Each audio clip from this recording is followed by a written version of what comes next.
Guys welcome back to my channel. तो कैसे हैं आप लोग? उम्मीद करता हूँ अच्छे होंगे और आप लोगों के बेहतरीन सपोर्ट से हम बहुत अच्छे हैं। तो दोस्तों आज हम लोग करने वाले हैं क्लास 10th के लिए साइंस का क्वेश्चन, जो आपके आने वाले मतलब बोर्ड के एग्जाम के लिए बहुत ज़्यादा महत्वपूर्ण है। और ये सभी जो क्वेश्चन है ना, प्रीवियस ईयर का क्वेश्चन है। प्रीवियस ईयर का क्वेश्चन जो आपको पता होना चाहिए, कहाँ प्रीवियस ईयर का क्वेश्चन कितना ज़्यादा महत्वपूर्ण होता है।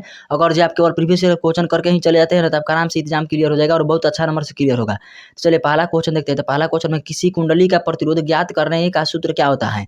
तो पहला ऑप्शन है R बराबर V गुने आई, दूसरा है R बराबर V बटा आई, तीसरा है R बराबर I बटा V, चौथा है R बराबर VI। तो हम लोग क्या याद किया है तो V बराबर IR। तो R को उधर रखेंगे तो V बटा I इसका सही उत्तर हो जाएगा। तो V बटा I कहाँ है? तो ऑप्शन बी में है, तो ऑप्शन बी इसका सही उत्तर हो जाएगा। चलिए आगे देखते हैं 2 नंबर क्वेश्चन। तो 2 नंबर क्वेश्चन में दिया गया है गाइज की बिजली के फ्यूज का तार बना होता है। तो पहला ऑप्शन है टीन का, दूसरा है तांबा का, तीसरा है तांबे और टीन दोनों का, चौथा ऑप्शन क्या है? तो इनमें से कोई नहीं। तो इसका सही उत्तर क्या हो जाएगा? तो बिजली का फ्यूज बना होता है तांबे और टीन दोनों का बना होता है।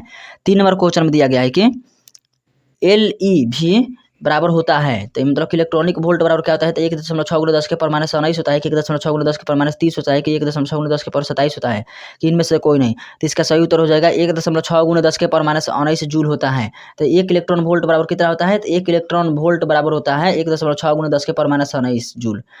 चलिए पहला 4 नंबर क्वेश्चन है 1 मिली एम्पियर कितना होता है? तो मिली मतलब क्या होता है? 10 के पावर माइनस 3 और एम्पियर है तो यानी कि 10 के पावर माइनस 3 एम्पियर जहाँ होगा तो वो सही उत्तर हो जाएगा। तो ऑप्शन ए में इसका सही उत्तर दिया गया है। तो option A is the right answer of this question.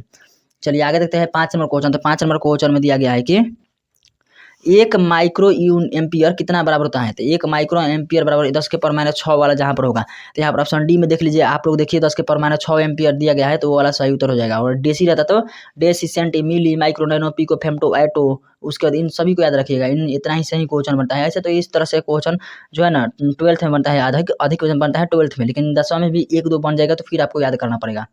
6 number question है चालक में इलेक्ट्रॉन तभी गमन कर सकता है जब चालक के अनुदिश। तो इसका पहला ऑप्शन है विद्युत दाब में कोई अंतर नहीं होता है, दूसरा है विद्युत दाब में अंतर होता है, तीसरा ऑप्शन है विद्युत दाब सभी जगह समान स्थान पर होता है। तो इसका सही उत्तर क्या हो जाएगा? तो विद्युत दाब में अंतर होता है तभी ये वाला काम होता है। चलिए आगे देखते हैं। अंतर का मतलब समझ रहे हैं? जैसे कि एक जगह ठंडा रहेगा और एक जगह गर्म रहेगा, तभी तो जैसे कि हीट करेंगे, एक छड़ को हीट करेंगे आगे की ओर से तभी ना वो इधर की ओर बढ़ पाएगा, नहीं तो सभी जगह समान हीट रहेगा तो फिर कहाँ से बढ़ पाएगा? मतलब इधर से भी करेंगे गरम, इधर से भी करेंगे, चारों बगल छड़ को पूरा मान लो कि उस छड़ को डाल देंगे आगे में, तो फिर वो हीट का संचार थोड़ी हो पाएगा। 7 नंबर क्वेश्चन है अगर Q आवेश विभवांतर V से प्रवाहित हो तो क्या किया का गया कार्य क्या होता है? तो Q V बराबर आई क्यू होता है। तो V बराबर आई क्यू होता है, तो इसमें कहीं है V बराबर आई क्यू। तो इसमें क्या बोला गया? कार्य बोला गया है। तो कार्य वाला फॉर्मूला क्या होता है? तो कार्य वाला फॉर्मूला होता है W बराबर वी क्यू। तो W बराबर वी क्यू इसका सही उत्तर हो जाएगा। तो ऑप्शन सी में दिया गया है वी क्यू। चलिए आगे देखते हैं 8 नंबर क्वेश्चन। सेल बाहरी परिपथ में जिस प्लेट से धारा भेजती है उसे सेल को क्या कहते हैं? तो सेल बाहरी प्लेट से जिस प्लेट से धारा भेजती है उसे क्या कहते हैं? तो इसका सही उत्तर क्या हो जाएगा? तो इसका सही उत्तर हो जाएगा ऑप्शन ए यानी कि धन ध्रुव कहते हैं। तो धन ध्रुव is the right answer of this question. चलिए आगे देखते हैं 9 नंबर। किसी चालक का प्रतिरोध निर्भर करता है। तो किसी चालक का प्रतिरोध किस पर निर्भर करता है? तो इसका सही उत्तर हो जाएगा ऑप्शन डी यानी उपर्युक्त सभी पर निर्भर करता है। किसी चालक का प्रतिरोध किस पर निर्भर करता है? तो उपर्युक्त सभी पर। 10 नंबर क्वेश्चन में दिया गया है कि किसी स्थायी विद्युत धारा द्वारा समय में उत्पन्न ऊष्मा की मात्रा क्या कहलाता है? यदि ऊष्मा H है तो क्या दोस्तों क्या कहलाता है? तो इसका सही उत्तर हो जाएगा ऑप्शन बी यानी कि H बराबर VIT कहलाता है। 11 नंबर क्वेश्चन में दिया गया है कि जिन पदार्थों में विद्युत मुक्त रूप से प्रवाहित हो सकती है उन्हें कहते हैं। तो उन्हें क्या कहते हैं? तो अर्ध विद्युत चालक कहते हैं कि विद्युत रोधी कहते हैं कि विद्युत चालक कहते हैं कि इनमें से कोई नहीं। तो इसका सही उत्तर क्या हो जाएगा? तो इसका सही उत्तर हो जाएगा विद्युत चालक कहते हैं। तो विद्युत चालक is the right answer of this question. 12 number question है जिन पदार्थों से विद्युत प्रवाह आसानी से नहीं होता है उनसे क्या कहते हैं? तो विद्युत रोधी कहते हैं। बिल्कुल दोस्तों इसका सही उत्तर क्या हो जाएगा? तो विद्युत रोधी कहते हैं।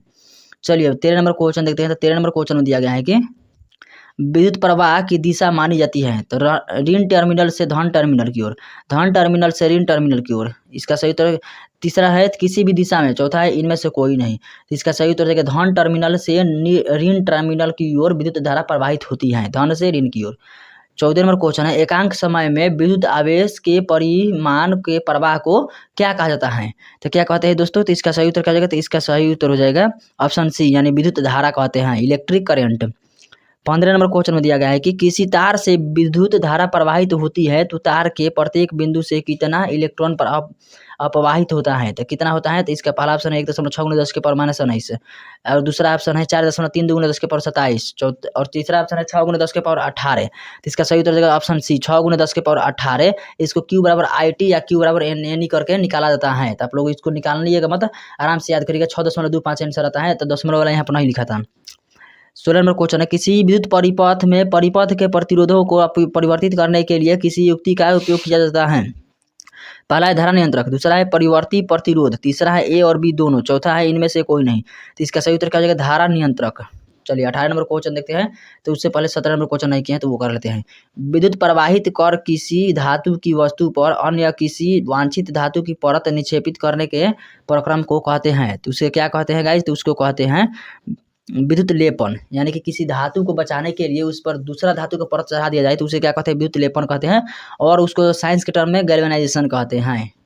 उस पर जिंक का परत चढ़ाया जाता है। 18 नंबर क्वेश्चन है विद्युत चुम्बक बनाने के लिए उपयुक्त पदार्थ कौन सा होता है। तो विद्युत चुम्बक बनाने के लिए नरम लोहा और अस्थायी चुम्बक बनाने के लिए स्व से अस्थायी या स्व से स्टील। तो अस्थायी चुम्बक बनाने के लिए स्टील का प्रयोग करते हैं। 19 नंबर क्वेश्चन में दिया गया है कि किसी विद्युत धारा के सतत तथा बंद विकास बंद पथ को क्या कहते हैं। तो क्या कहते हैं, तो उसका सही उत्तर क्या हो जाएगा, तो इसका सही उत्तर हो जाएगा ऑप्शन ए यानी कि विद्युत परिपथ कहते हैं। 20 नंबर क्वेश्चन में दिया गया है कि विद्युत धारा के तापीय प्रभाव का उपयोग किसमें किया नहीं होता है। तो विद्युत धारा के तापीय प्रभाव का प्रयोग किसमें नहीं होता है, तो इसका सही उत्तर क्या हो जाएगा, तो इसका सही उत्तर हो जाएगा ऑप्शन डी में, यानी विद्युत पंखा में नहीं होता है। तो विद्युत पंखा इसका सही उत्तर हो जाएगा। चलिए दोस्तों, तो आज के लिए इतना ही। वीडियो देखने के लिए धन्यवाद। Thanks for watching this video. Thank you दोस्तों।